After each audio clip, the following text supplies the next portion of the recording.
안녕하십니까? 베테아 CFP의 해외 선물 유튜브를 개설한 베테아입니다.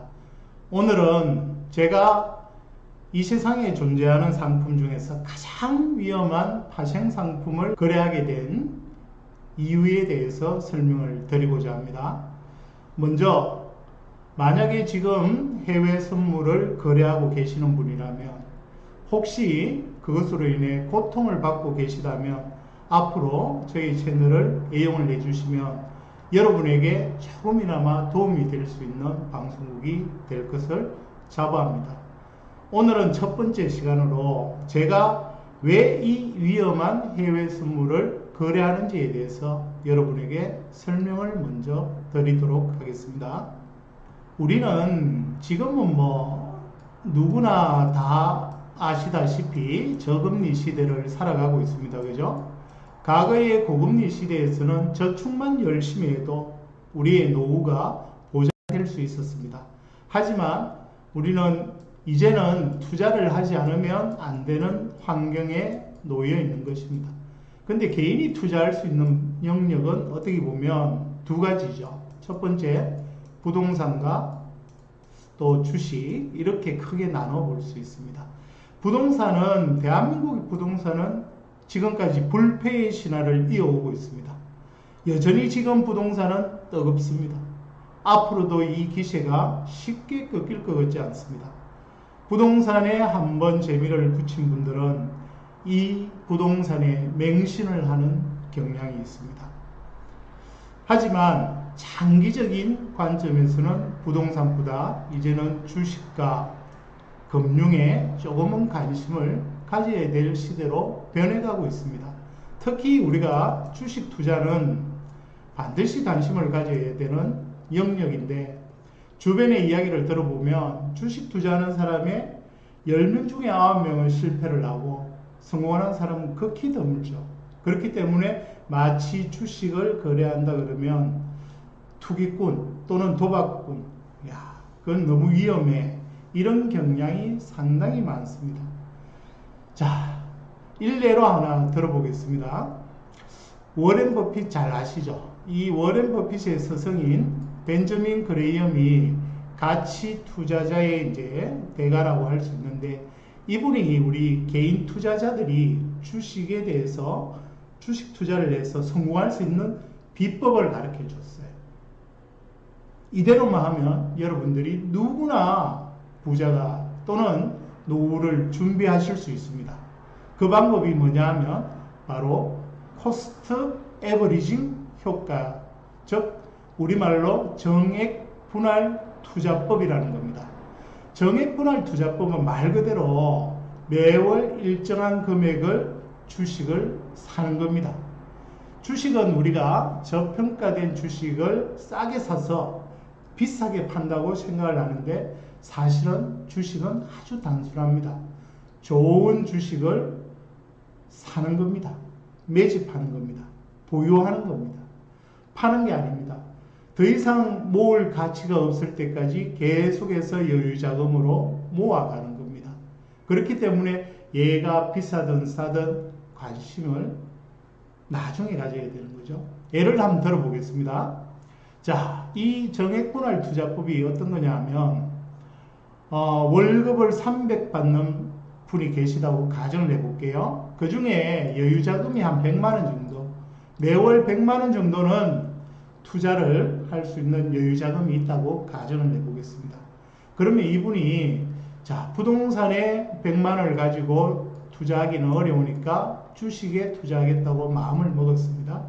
내가 은퇴할 때까지 꾸준히 주식을 한번 모아봐야 되겠다, 이런 마음을 가지고 이제 주식에 투자를 한번 해보겠습니다. 시장에서 마음에 드는 주식을 골랐는데 그게 지금 시장에서 10,000원에 거래가 되고 있습니다. 그러면 100만원 월급에, 자, 100주라는 이 주식을 구입을 할 수 있겠죠. 그리고 다음 달 월급날이 됐어요. 또 100만원을 가지고 그 주식을 살려고 HTS를 켜봤습니다. 그러니까 한 달 사이에 이 주식이라는 놈이 2만원으로 되어 있는 겁니다. 2만원. 2배로 껑충 뛰어 있어요. 기분 좋죠. 그죠? 그런데 막상 또 100만 원을 살려니까 겁이 납니다.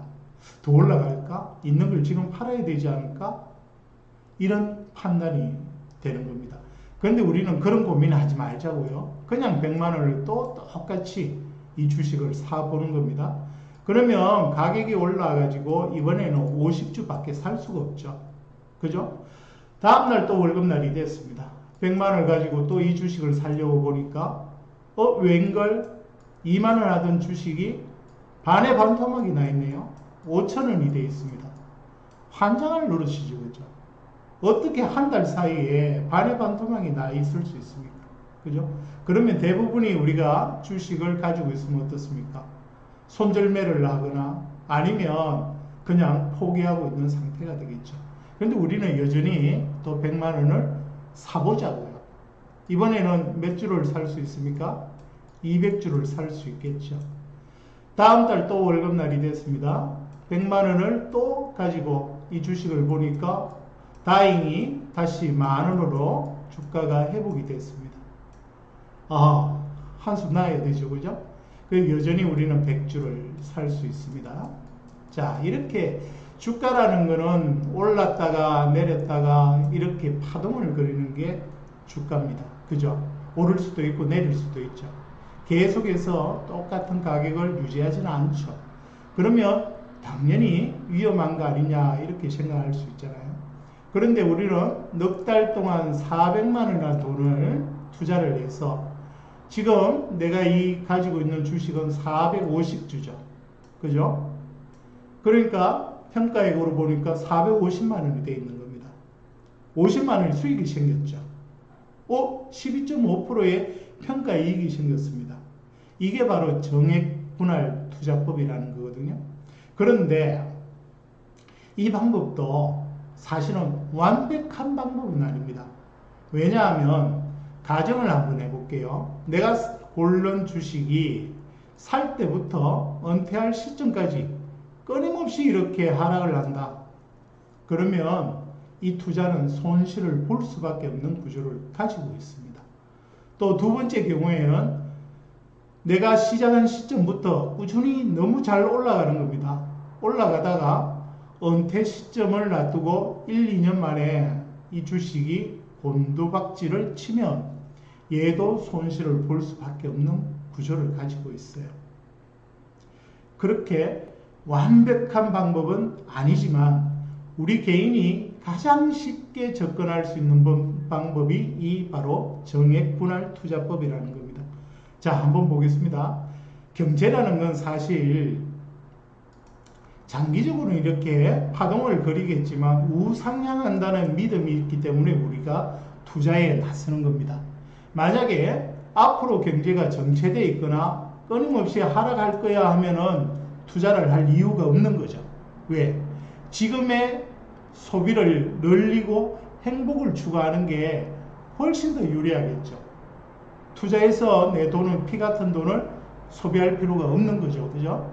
그렇듯 우리가 장기적인 관점에서는 이 투자라는 거는 지금보다 내가 은퇴하는 시점에 지금보다는 경제가 더 커져 있고 성장하고 좋아질 거야 하는 믿음이 깔려 있는 겁니다. 그렇기 때문에 이렇게 우상향하는 이 믿음으로 이 방법을 동원을 하면 반드시 좋은 결과를 가져옵니다. 이렇게 이 방법으로 우리가 주식 투자를 한다면 어떤 종목을 고르겠습니까? 20년, 30년 후에도 계속해서 생존할 수 있는 그런 우량한 기업을 고를 수밖에 없겠죠. 맞습니까? 아니면 최소한의 업종 대표 종목이라든지 또는 누구나 이름만 대면 알 수 있는 우량한 주식을 선택할 수밖에 없을 겁니다. 우리가 코스닥에 이름도 들어보지 못한 주식, 무슨 작전주, 테마주 이런 데에 관심을 가질 수 있겠습니까? 절대 아니지 않습니까? 제가 이 방법으로 2004년도에 실제로 투자를 시작을 할 때 저 혼자서 이렇게 종목을 몇 가지를 골랐습니다. 첫 번째는 보험주 보험주 중에서 삼성화재, 그때는 생명보험이 상장되어 있을 때가 아니니까, 그죠? 보험이라는 것은 사실 아주 매력적인 주식입니다. 왜냐하면 시간이 지나면 지날수록 시간 가치가 증가하거든요. 예를 들어 오늘 사망하면 1억을 주겠다는 보험을 가입했을 때 지금 현재 사망보험금은 1억이죠. 근데 10년 후에 죽어도 1억이잖아요. 그죠? 그러면 10년 후에 1억은 지금의 1억보다는 가치가 더 떨어지죠. 그러니까 보험주라는 것은 장기적으로 상당히 좋은 주식입니다. 자동차 손해율이 높아진다고? 손해율이 높아지면 보험료율을 올리죠. 그죠? 그만큼 수익이 보장되는 종목이니까 이 종목을 한번 골라봤고요. 두 번째는 제가 사회에 첫 발을 디딘 게 제약회사였습니다. 동신제약이라는 회사였는데 제약주는 의외로 한번 불이 붙으면 엄청 재미있습니다. 그래서 녹십자라는 회사를 또 골랐고, 세 번째는 농심을 골랐습니다. 그래도 20년, 30년이 지나도 먹고 사는 이 식품에 대해서는 전망이 괜찮지 않을까. 이렇게 세 가지 종목을 골라가지고 실제로 투자를 했습니다. 아마 지금 HTS를 열어보고 이 종목들이 어떤 흐름을 보였는지 한번 보시면 여러분들이 이 장기 투자라는 게 어떤 관점에서 접근을 해야 되겠구나 하는 걸 조금이나마 이해하실 수 있을 거예요. 하지만 지금은 제가 이거 다 없습니다. 해외 선물하면서 다 팔아먹었습니다. 자, 그런데 이렇게 머리로는 이렇게 장기 투자를, 주식이라는 건 장기 투자를 해야 되는구나 하는 걸 알지만 실질적으로 주식 투자를 해보시면 이렇게 장기 투자를 할 수 있는 사람은 1, 2%도 안 됩니다. 나머지 99%, 98%는 어떤 투자를 하느냐 하면 저평가 우량 종목, 주식을 어떻게 하든 싸게 사서 비싸게 팔겠다는 겁니다. 단기간에 몇 배의 수익을 낼 수 있는 종목을 발굴하겠다는 겁니다. 누가 작전주다 그러면 묻지 말고 따라갑니다. 이 주식 사면 몇 배는 간다 하면 기가 솔깃해집니다. 비싼 유료 청취를 하면서 종목을 구걸을 합니다. 그런데 결과는 어떻습니까? 지나고 나니까 다 수익보다는 손실이죠. 그죠? 그런데 머리로는 장기 투자를 해야 되는구나 하는 걸 알지만 가슴은 쉽지가 않습니다. 거의 말이 안 들어요. 왜? 너무 길거든요. 장기간에 내가 투자를 할 자신이 없거든요. 나는 2년, 3년 만에, 5년, 10년 만에 빨리 경제적 자유를 이루고 떵떵거리면서 살아보겠다는 욕심이 누구한테나 있는 겁니다. 저 또한 마찬가지거든요. 그래서 무거운 우량주보다는 빨리 날아갈 단기 급등 종목을 찾아 헤매는 겁니다. 그러면 필연적으로 따라오는 위험이 하나 있습니다. 그게 뭐냐 하면 개별 종목 리스크를 우리는 안을 수밖에 없어요. 개별 종목 리스크를 어떤 게 있느냐? 가장 대표적인 게 CEO의 도덕적 해이죠. 횡령, 배임 이런 거. 회사 돈을 내 돈처럼 가져다 써버리고 이렇게 문제를 일으키는 거. 요즘은 뭐 갑질 이런 것도 있잖아요.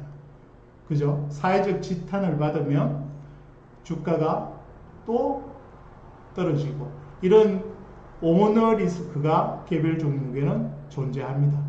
그 다음 두 번째는 또 어떤 게 있습니까? 회사가 거짓말하는 거죠. 부실공시로 우리 개인들을 꼬시는 겁니다. 그것만 믿고 투자를 했는데 나중에 알고 보니까 다 거짓말입니다. 세 번째는요, 가장 심각한 회계부정. 장부를 속이면 우리 개인 투자자가 할 방법이 없습니다. 그죠? 한번 상패라도 당해보면 정말 주식 투자라는 게 얼마나 허망하고 위험한지를 그때 가서 뼈저리게 느낍니다. 그래서 저는 해외 선물을 선택했던 첫 번째가 최소한 이 개별 종목 리스크만큼은 좀 없애보자 하는 게 제 첫 번째 이유였습니다. 왜? 파생이라는 것은 지수에 투자를 하는 거거든요. 지수는 시장 위험은 반영을 하지만 개별 위험의 리스크는 더 이상 떠안지 않아도 되지 않습니까? 그죠? 두 번째 이유는 주식이라는 놈은 반드시 사서 이렇게 올라갈 때만 수익이 납니다. 주가가 하락할 때는 멍하니 쳐다보거나 손절할 수밖에 없죠. 그죠? 알면서도 그냥 지켜볼 수밖에 없습니다. 하지만 지수에 투자를 하면 올라가든 내려가든 올라가면 매수 포지션으로 수익을 챙기고 내려가면 매도 포지션으로 또 수익을 챙길 수 있는 양방향 수익이 가능하다는 겁니다. 세 번째, 누구나 빨리 부자가 되고 싶잖아요. 그죠? 지리하게 길게 나중에 다 늙어가지고 은퇴할 시점에 부자 되는 것보다는 지금 빨리 부자가 돼가지고 잘 살고 싶잖아요. 그래서 주식 투자를 해보면 가장 먼저 미수 몰빵 해보죠. 이거 안 해보신 분 거의 없을걸요. 두 번째요. 미수 몰빵은 또 너무 위험하니까 스탁놀이라는 걸 씁니다. 그죠? 뭐 자기 자금의 5배, 10배 이렇게 막 대출을 해주잖아요. 그죠? 이 돈도 떨어지면 또 친구 돈도 빌려보고 대출도 받아보고 이렇게 하는 이유가 전부 다 뭡니까? 빨리 성과를 내기 위해서 그렇죠. 그게 바로 레버리지 효과입니다. 레버리지 효과는 이 파생 상품은 레버리지 효과가 정말 높습니다. 하루에도 20%, 30%, 50% 우습습니다. 심지어는 몇 배의 수익도 납니다. 반대의 경우도 있겠죠. 하지만 이 세 가지의 장점을 잘 활용하면 누구보다도 고수익을 추구할 수 있는 시장이 이 영역입니다. 그래서 제가 과감히 주식을 버리고 해외 선물 파생에 뛰어들었습니다. 벌써 17년이 됐습니다. 결과가 어떻게 됐을까요? 그 결과는 다음 시간에 상세히 설명을 드리겠습니다. 감사합니다. 지금까지 배태하였습니다.